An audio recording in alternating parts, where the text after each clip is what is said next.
નમસ્કાર મિત્રો. આજે આપણે એક બહુ જ રસપ્રદ અને પવિત્ર વિષય પર વાત કરવાના છીએ. વૈદિક પરંપરાઓમાં અત્યંત મહત્વ ધરાવતા પુરુષોત્તમ માસ વિશે તો તમે સાંભળ્યું જ હશે, બરાબર ને? પણ શું તમે જાણો છો કે તેનો ઉદ્ગમ કેવી રીતે થયો અને તેના આધ્યાત્મિક રહસ્યો શું છે? આ બધું જ ભગવાન શિવ અને માતા ઉમા વચ્ચેના એક અદ્ભુત દિવ્ય સંવાદમાં છુપાયેલું છે. તો ચાલો આ પવિત્ર મહિનાના રહસ્યોને ઉકેલીએ અને તેની પાછળની કથાને સમજીએ. વિચારો, ખુદ માતા પાર્વતી મહાદેવને એક બહુ જ ઊંડો અને શક્તિશાળી બ્રહ્માંડીય પ્રશ્ન પૂછે છે. તેઓ પૂછે છે કે પૃથ્વી પર મનુષ્યો પોતાના પાપોમાંથી મુક્તિ કેવી રીતે મેળવી શકે? તેઓ અક્ષય પુણ્ય કેવી રીતે કમાઈ શકે? અને સૌથી મોટો પ્રશ્ન, આ વધારાના મહિનાનું એટલે કે અધિક માસનું આટલું બધું મહત્વ શા માટે છે? બસ આ જ પ્રશ્ન માનવ કલ્યાણના એક નવા જ માર્ગની શરૂઆત કરે છે. હવે એક બહુ જ રસપ્રદ વાત કહું. આ મહિનાનું આખું અસ્તિત્વ જ કેવી રીતે બદલાઈ ગયું એ જાણવા જેવું છે.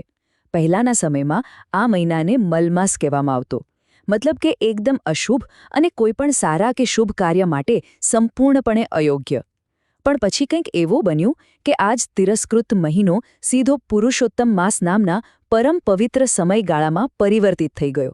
એકદમ અશુભમાંથી સૌથી પવિત્ર. છે ને કમાલની વાત?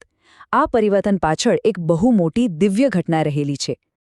તો થયું એવું કે જ્યારે બધી જ જગ્યાએથી આ મલમાસનો તિરસ્કાર થયો, ત્યારે તે બિચારો અત્યંત દુઃખી થઈને સીધો ભગવાન વિષ્ણુના શરણે પહોંચ્યો.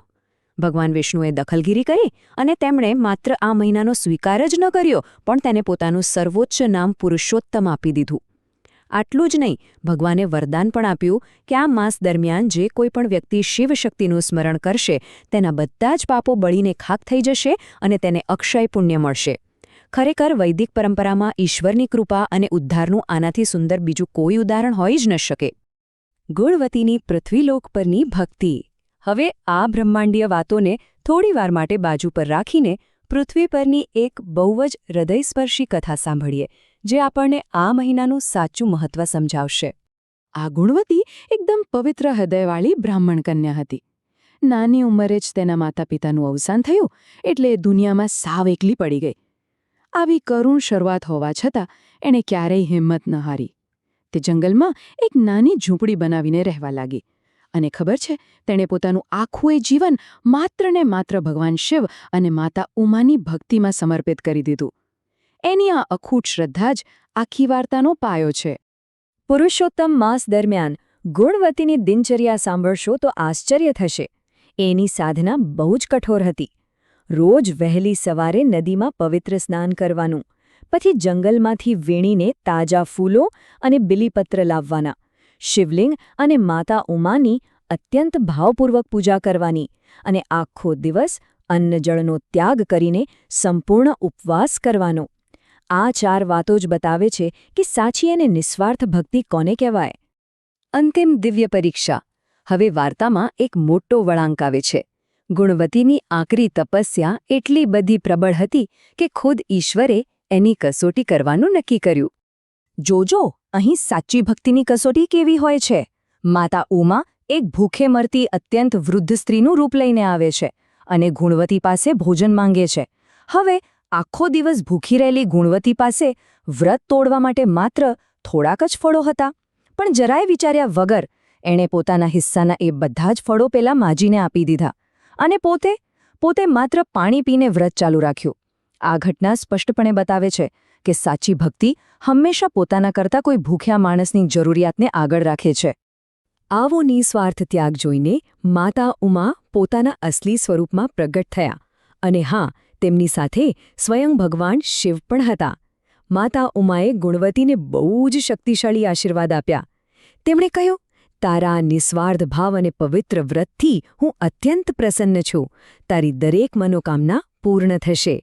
એટલે કે પૂરા દિલથી કરેલો ત્યાગ ક્યારેય ઈશ્વરની નજર બહાર જતો નથી. એનું ફળ મળે જ છે.